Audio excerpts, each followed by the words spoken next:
Exodus chapter 28, verse 1. Then bring near to you Aaron your brother and his sons with him from among the people of Israel to serve me as priest. Aaron and Aaron's sons, Nadab and Abihu, Eleazar and Ithamar.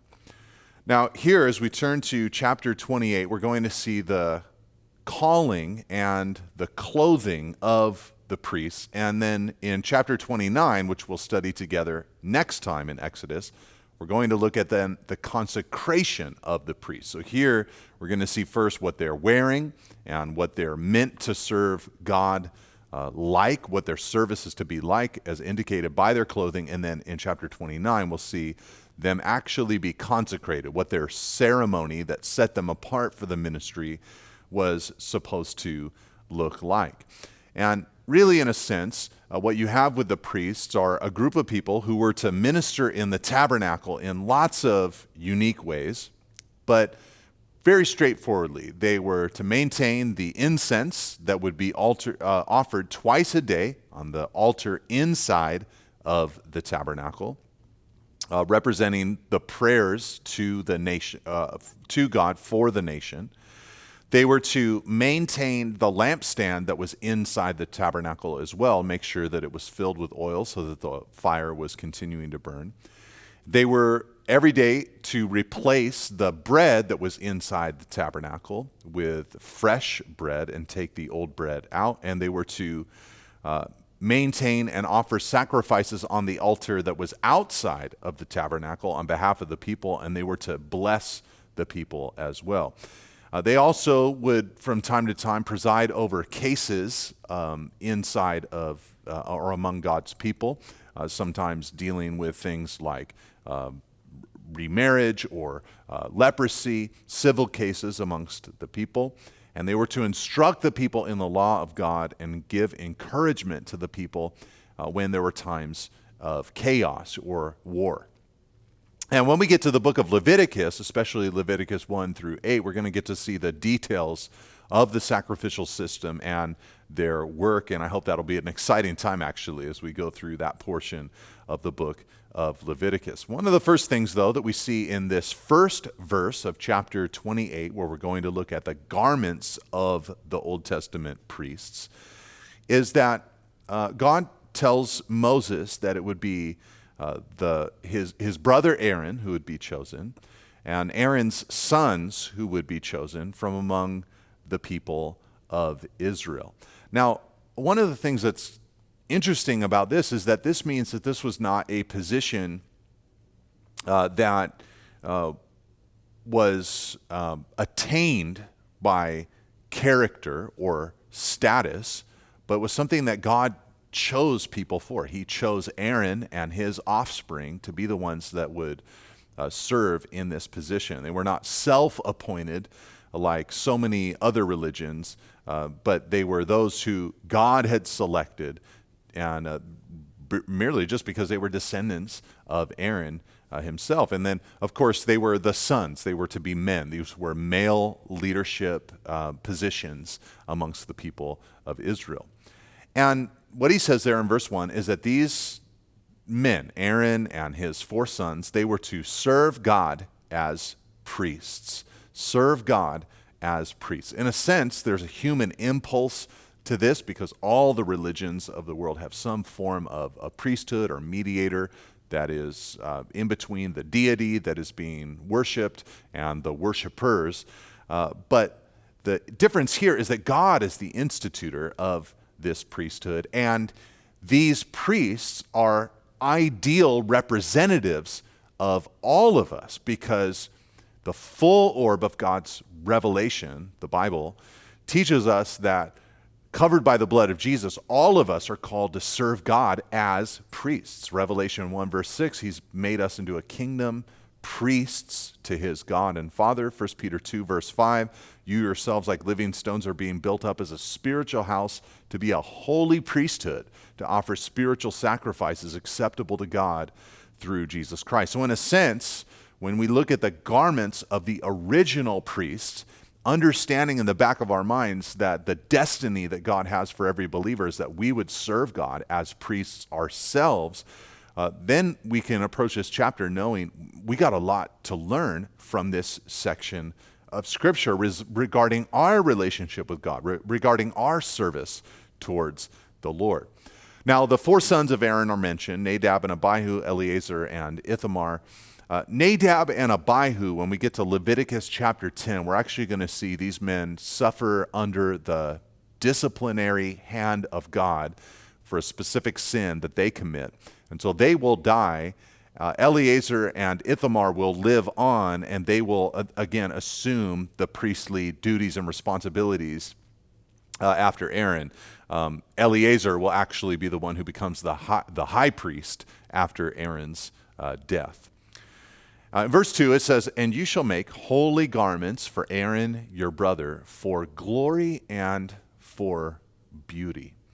These are interesting phrases here. The garments that Aaron and his descendants were supposed to wear were called holy garments, and the reason that they were to be made was for glory and for beauty, or as the NIV says, for dignity and for honor. In other words, these garments were to establish these priests, particularly the high priest, because what you'd have is all of the priests wearing a certain garment that was more humble in nature.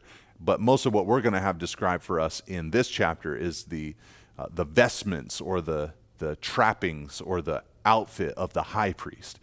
And the idea is that this garment in the mind of God was created to create dignity and honor about the priesthood. They were to exalt the office and the function of the high priest and stimulate the worship of and respect for God as a result of this office. So what this highlights now is the importance of this priestly ministry that God has established. You see, if you're just kind of reading the book or the Bible from Genesis onward, what we've had really up to this point are various figures who have operated as priests, and you definitely have figures that jump onto the scene, a figure like Melchizedek, who is the high priest of God. You have figures like that. But for the most part, you look at men like Noah or Enoch or Abraham or Isaac or Jacob.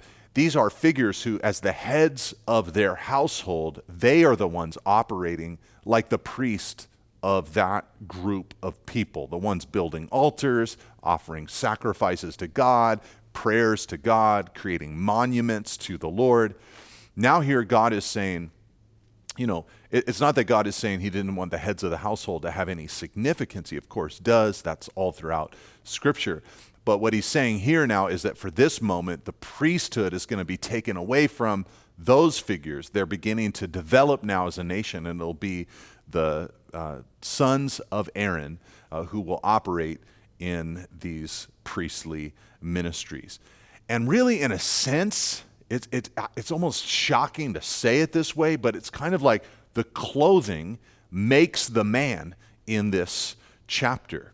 In the sense that there were moments where, because the outfit that the priest is going to wear, it just reeks of the holiness of God. They even have a golden plate that they'll put on their turban that says, "Holy to the Lord." The whole idea is that God is magnificent, beautiful, transcendent, and that holiness is required of these priests. And their consecration, there's blood and sacrifice and the setting apart of their bodies to God. The idea is that they're meant to be holy, but the reality is that over time, there were many priests who were not holy men, though they should have been.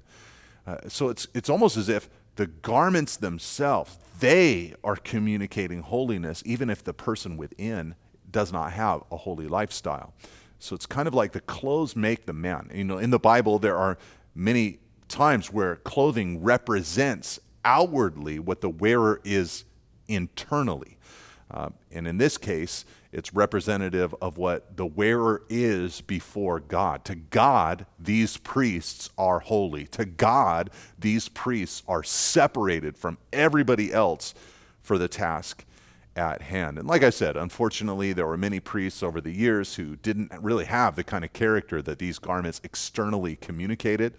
We live, of course, in an era where this is possible still. All of us are called to be priests before the Lord. If you're covered by the blood of Jesus, you belong to God. You've been declared as holy. But the question is, are you behaving in line with the declaration that has been made over you? You might be clothed in the righteousness of Jesus. His righteousness might have been imputed to your account. But then, of course, the desire of the believer is then to walk in the light as he is in the light, to actually be what we are, to live as we are. So for us, when you see, for instance, in places like 1 Timothy chapter 3 or in Titus chapter 1, the requirements of the pastorate or the requirements of the deaconate, when you see these various descriptions and they describe the character, the internal character within, you're not actually seeing a replica or a New Testament version of what we're reading here in the Old Testament, where the priests, they had to be one way, and now in the New Testament, the pastors, they have to be one way. No, what we're seeing here in the Old Testament is actually comparable to all of us, because we're all called in Christ to be priests before the Lord, the priesthood of all believers. So we all are called to this holy kind of life.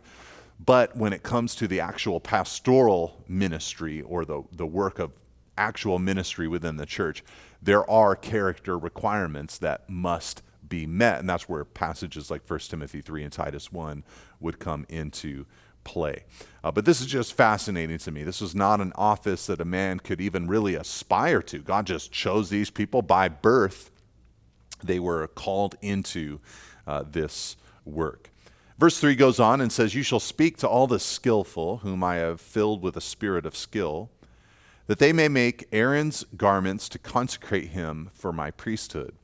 These are the garments that they shall make: a breastpiece, an ephod, a robe, a coat of checker work, a turban, and a sash. They shall make holy garments for Aaron your brother and his sons to serve me as priests. They shall receive gold, blue and purple and scarlet yarns, and fine twined linen."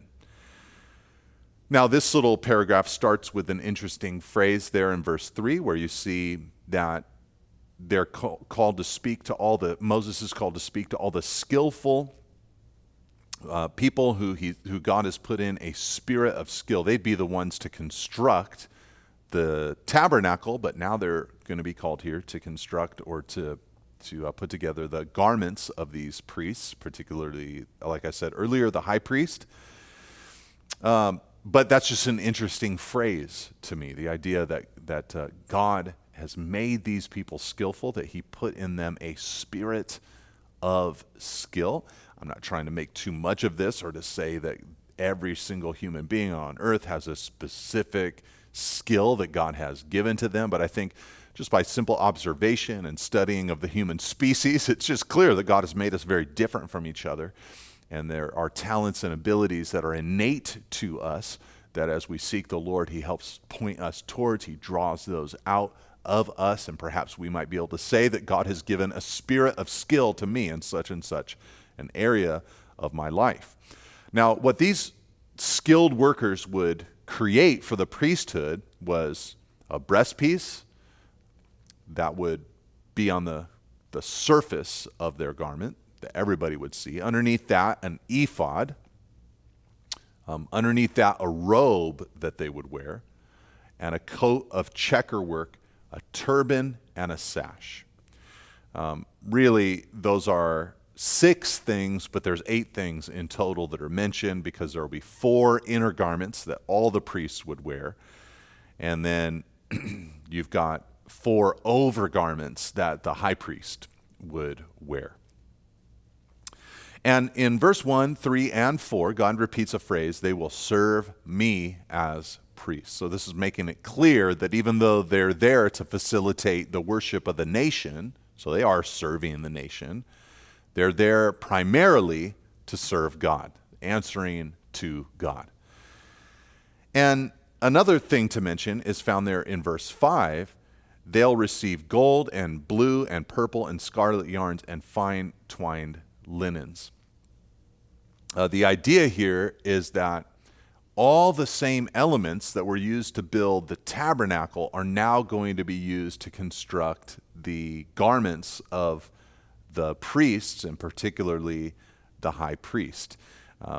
This is likely a way to kind of communicate that they are working in tandem, they are one and the same, and that, remember, the inside the tabernacle, there was the white linen, there was the not the engraving, but the embroidering of the cherubim on the walls. There was beauty and all of the colors that are mentioned here in verse 5.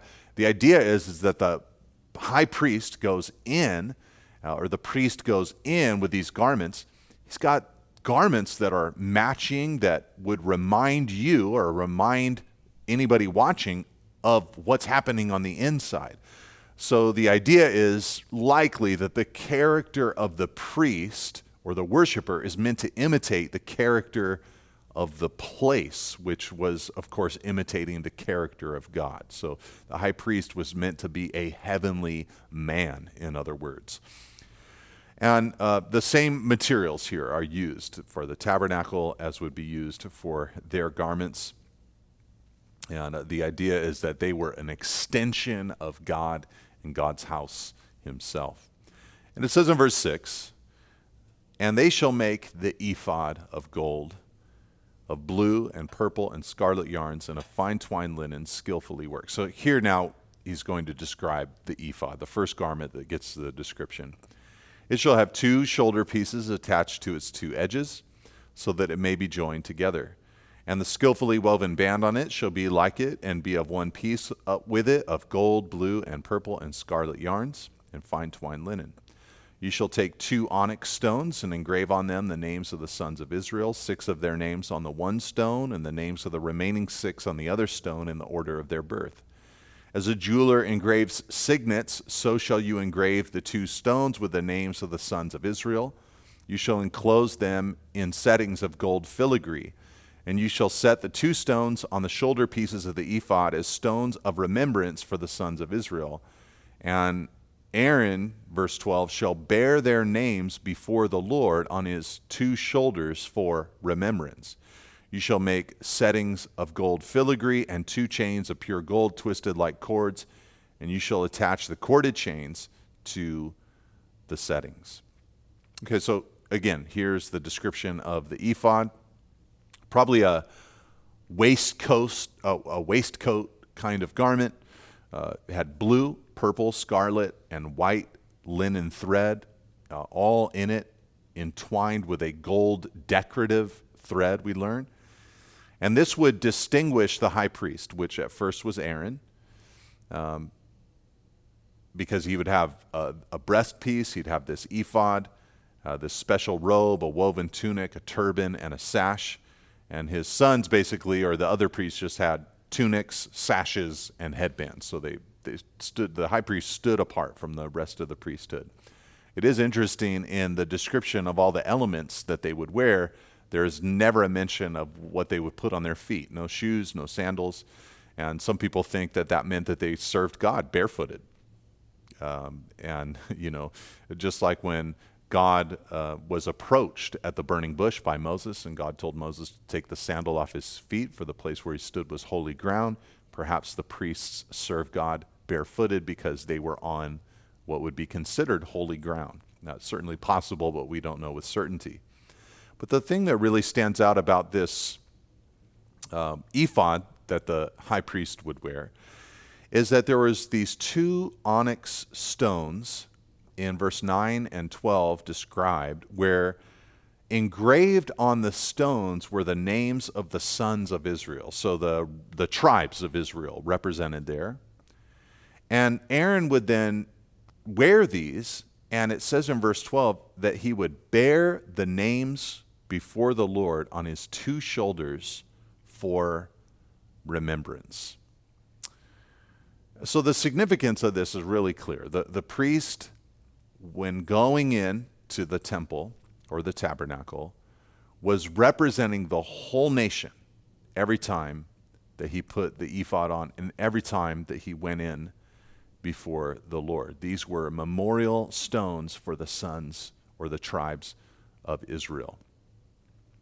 Part of what's beautiful about this is that, of course, the high priest would be from the tribe of Levi because he was a descendant of Aaron, and Aaron was part of the tribe of Levi. So there might have always been a question, is the priesthood biased towards a particular tribe and neglecting the rest of the tribes? But that's not the case. He's bearing all of the tribes before God. And these names symbolize not only that he represents all of the tribes, but that he's carrying them on his shoulders before God. In other words, his might, his strength is being devoted to interceding for the people. And really, in a sense, this to me has always been a powerful picture of the life of prayer. I know that many Christians really don't think very much of or about prayer. In our modern era, it's popular for believers to say things like, well, I just kind of pray throughout the day, or I really just kind of don't believe in having a real time or moment where I'm praying to God. We just kind of talk throughout the day. And in a sense, I get the sentiment because we tend to highlight the relational aspect of our walk with God. So God is your friend, your father. He is always available to you. And we are told in 1 Thessalonians 5 to be a people who pray without ceasing. So in effect, that means that not that we'll be uttering words to God all day long, but that there's meant to be an unbroken communion and fellowship between God and us. So you're reading the news and you're kind of processing it with God. You're in a conversation with somebody, you're asking God for wisdom. You're driving down the road, you're thanking God for whatever there is. So we can be in prayer without ceasing. I completely understand the concept and the idea. But this element, the onyx stones with the names of Israel on their shoulders, to me it speaks of a more intentional attitude in prayer. I think for this, in the New Testament era, we have Paul's prayer life and ministry. He listed so many people that he intentionally prayed for, interceded for before God. And he clearly had a burden for people. And I think these onyx stones represent that burdened life of prayer before God, bringing someone else to the throne room of God, asking God to move in their life, asking God to do things that perhaps they aren't even asking God to do in the first place in their own lives. So the priest would wear these ephods, and I think that when we read about them, they should encourage us to be a people of prayer who are intentionally interceding for those in our lives. But he goes on in verse 15 to talk about the next piece, which is the breast piece. And this is going to be the most descriptive element of all of the garments. It's very important. It's got a few different elements to it. It says in verse 15, "You shall make a breastpiece of judgment and skilled work. In the style of the ephod you shall make it of gold, blue, and purple, and scarlet yarns, and fine twined linen you shall make it." So this is the introduction to this breastpiece. And basically just kind of an overview of the breastpiece, because it's kind of, as you read through the description, it's easy to get a little bit lost in it. It's made the same way as the ephod. It was folded in half, and basically what the breastpiece ended up being was a 9-inch by 9-inch square that would sit on the front of the high priest, and it had a pouch in it for a thing called the Urim and the Thummim, which we'll talk about in a moment, and it had 12 precious gems on it, each one representing one of the tribes of Israel. And as I said, the detail that we're about to read is more detail than any of the other elements. So this highlights for us the importance of this breastpiece in the mind of God. It says in verse 16, "It shall be a square and doubled, a span its length and a span its breadth. You shall set in it 4 rows of stones.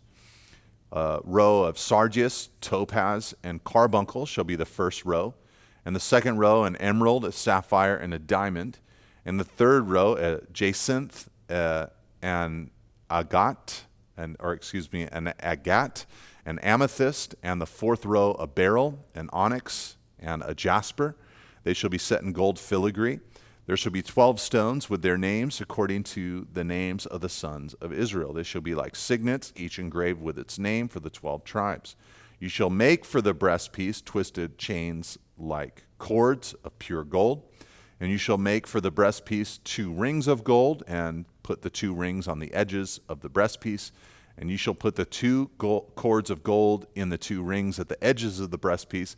The 2 ends of the 2 cords you shall attach to the 2 settings of filigree, and so attach it to the front, in front to the shoulder pieces of the ephod. You shall make 2 rings of gold and put them at the 2 ends of the breastpiece on its inside edge next to the ephod. And you shall make 2 rings of gold and attach them in front to the lower part of the 2 shoulder pieces of the ephod, at its seam above the skillfully woven band of the ephod. And they shall bind the breastpiece by its rings to the rings of the ephod with a lace of blue, so that it may lie on the skillfully woven band of the ephod. So the breastpiece shall not come loose from the ephod. So Aaron, verse 29, shall bear the names of the sons of Israel in the breastpiece of judgment on his heart when he goes into the holy place, to bring them to regular remembrance before the Lord. So again, great detail in this breastpiece that is constructed. 12 stones, they represent the 12 tribes. And again, verse 29, Aaron shall bear the names of the sons of Israel in the breastpiece of judgment on his heart. So 2 onyx stones with 6 tribes each on his shoulders. Now you have 12 stones, each with a name for Israel, each representing a tribe of Israel on his heart, and he bears them before the Lord. And so again, the precious stones symbolizing the value that God places upon his people. He considers each one of his people precious in his sight, these precious stones representing the preciousness of the people of Israel in the eyes and in the mind of God. And this priest is bringing them before the Lord. He is a representative. He's responsible to the Lord. And again, the names of the sons of Israel, they just are all over the priest, his shoulders, his heart, and the idea being that he is bearing these people before the Lord. So on his 2 shoulders, you got the stones, and then again on his chest, the 12 individual stones. I love this because it speaks of the priest having the people on his shoulders and on his chest, or in his strength. He's bringing them to God, and then a heart of compassion for the people. So working for them, but also interceding for them, loving them, caring for them, being compassionate for them. And, the high priest, if you really think about where this role developed over time, you do wonder, as the Day of Atonement approached each year, were there a multitude of compassion-required conversations that the high priest would have with citizens in Israel who knew that he was going to represent them before God, and perhaps confessing sins or telling him of something they needed God's grace for, and would he confess their sin to the Lord or something like that. And conversations like that require great compassion. And so the high priest with this garment is meant to be that kind of person. And for me, I want to be the kind of believer who, uses my shoulders, my strength, energy, might, mind, talents, ability, and then also my compassion, my heart, my character for the people of the Lord. But he also says in verse 30, to conclude this portion about the breastpiece, that in the breastpiece of judgment you shall put the Urim and the Thummim, and they shall be on Aaron's heart when he goes in before the Lord. Thus Aaron shall bear the judgment of the people of Israel on his heart before the Lord regularly. Now this leads us to the mysterious subject of these elements called the Urim and the Thummim, which literally just means lights and perfections. But speculation abounds as to what they actually were. They were somehow inside the pouch that was behind this breastpiece. And generally, it seems that they were used somehow to help the priests determine God's will for his people. So some have suggested that they were a black and white stone, that, one was dark, one was light, and one represented yes and no. And so the priest would ask these yes and no questions before the Lord and pull out a stone, and that's how they would get their answers. Others believe that it was more supernatural than this, and that something illuminated that God actually did this, perhaps even with the stonework on the front of the breastpiece for the priest. But however it operated, it does seem that somehow the priests were meant to be figures who help the people of Israel determine God's will, God's desires for their lives at various critical points.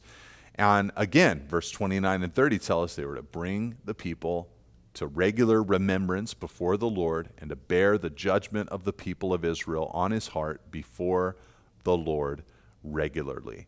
So the idea here is that they would help the people. The phrase bear judgment in verse 30 is a phrase not found elsewhere. And some have translated it making decisions. So like making judgments, making determinations, making decisions.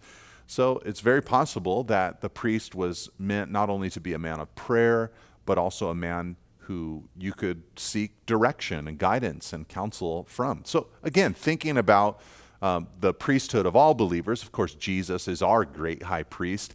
He did not take up the priesthood of Aaron or the tribe of Levi, but of Melchizedek, actually, when you look at the book of Hebrews. But he fulfilled this whole priestly ministry, so now we all have complete access to God. But again, we're all called to be priests before the Lord. So when you think about the garments up to this point, well, you're learning that, as God's people, we're to be a people of prayer, we're to be interceding for other people. And now this added element that perhaps as priests of God, we should be people who are able to give competent biblical counsel to help point people towards God's purposes and will for their lives. And of course, that might not mean that we know the specific things that a person should do at any place in time, but with a Bible-saturated mind, you know the mind of the Lord in some general ways, and so that might equip you to listen to somebody as they're going through life and help kind of give them counsel and guidance for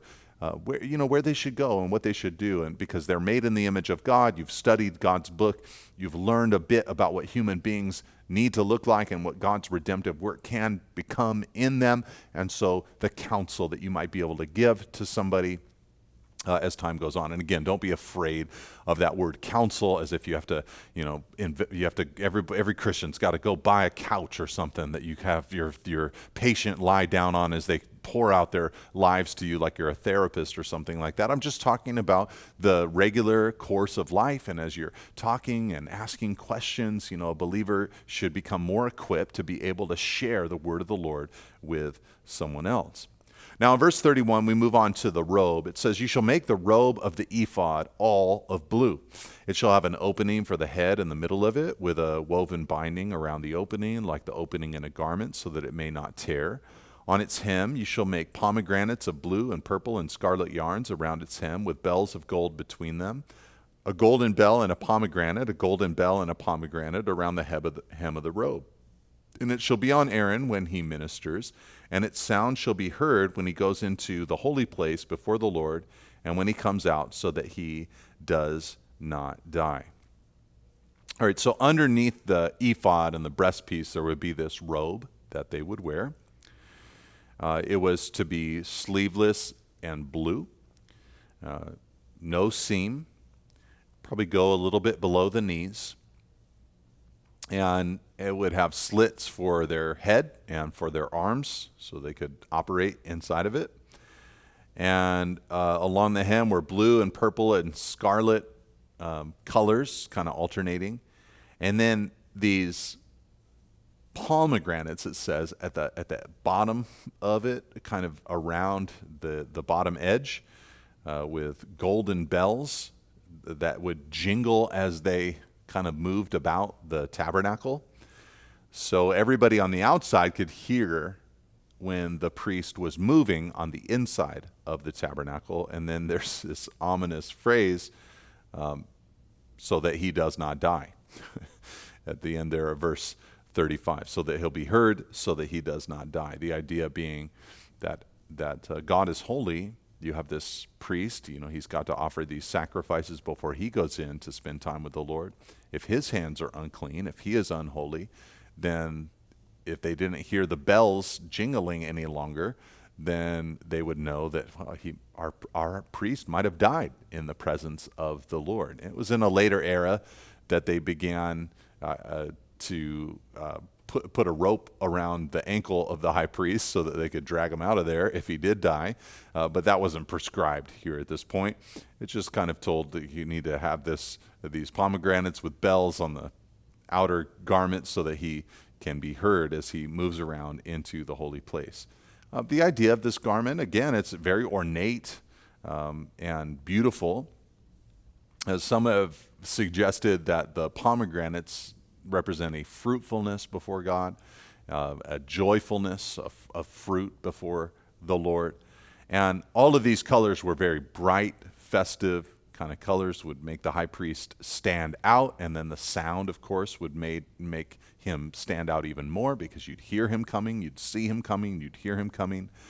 And again, it would communicate this beauty and glory, like the first verse had said about the priest and his garments, a respect for that position, so to speak. And so again, just a beautiful image of who this priest was. And then in verse 36, he says, "You shall make a plate of pure gold and engrave on it, like the engraving of a signet, holy to the Lord. You shall fasten it on the turban by a cord of blue. It shall be on the front of the turban. It shall be on Aaron's forehead, and Aaron shall bear any guilt from the holy things that the people of Israel consecrate as their holy gifts. It shall regularly be on his forehead, that they may be accepted before the Lord. You shall weave the coat in checker work of fine linen, and you shall make a turban of fine linen, and you shall make a sash embroidered with needlework." Now here's where the messaging of this outfit really comes to a crescendo. He'd have this turban on his head with a plate, a golden plate that said, "Holy to the Lord." This expressed a need for this man. He's declared holy by God, but it expresses a need for him to be holy before God. When they're consecrated, there will be blood on their right ear, their left or right thumb, and their right big toe. It kind of communicates, I'm going to holy places, I'm doing holy things, and I'm consuming holy things. I'm not an impure person. And here God is declaring this is a holy person that with this golden plate on their head. It's kind of like, you can't get away from seeing this. You could not look at the high priest without seeing this golden plate just kind of right there, right above their eyes, declaring them to be holy unto God, holy unto the Lord. I actually have this image in my head right now in one of the study resources that I use that had an artistic rendering of one of the priests, and you just see this turban, it stands out, this metal plate, and the particular drawing that I had, I don't know why they did it this way, but the priest sure looks like George Clooney to me, with a big, huge beard, white beard, but just looks like a dead ringer for George Clooney. There's a high priest, so I can picture it right now in my mind's eye. But here again, this holiness unto God, this sacred diadem over their head. And it's just a further reminder of what God is looking for us as we serve him as priests. He wants to help purify us and grow us, make us holy before him. And it probably helps us understand that, as we walk with him, this is one of the things that he's trying to do in us. He's trying to bring out the holiness that Jesus has deposited into our hearts and into our lives. So it's not for us to make ourselves holy, but it is for us to join God in the process of developing real, true, and legitimate holiness within.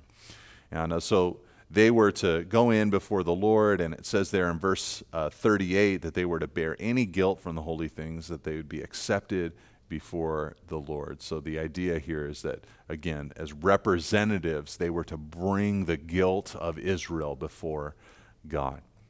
Now, verse 40 to 43, we close out with just a small description of the ordinary priestly garments. Everything we've looked at up to this point, this is the way the high priest would dress. But he says in verse 40, for Aaron's sons you shall make coats and sashes and caps. You shall make them for glory and beauty, and you shall put them on Aaron your brother and on his sons with him. And you shall anoint them and ordain them and consecrate them, that they may serve me as priests. You shall make for them linen garments to cover their naked flesh. They shall reach from the hips to the thighs, and they shall be on Aaron and on his sons when they go into the tent of meeting, or when they come near the altar to minister in the holy place, lest they bear guilt and die. This shall be a statute forever for him and for his offspring after him. So again, this is the garments of the ordinary priests serving with the high priest. And their garments, again, verse 40, were also for glory and beauty, the same reason that was given for the high priest's garments. All these priests would be consecrated. These garments would be consecrated. He even gets down to describing what they would wear underneath their garments, their linen undergarments. They would not be like the pagan nations that would often in their priesthood serve their gods with lewdness and nakedness, things like that. Their nakedness would be covered.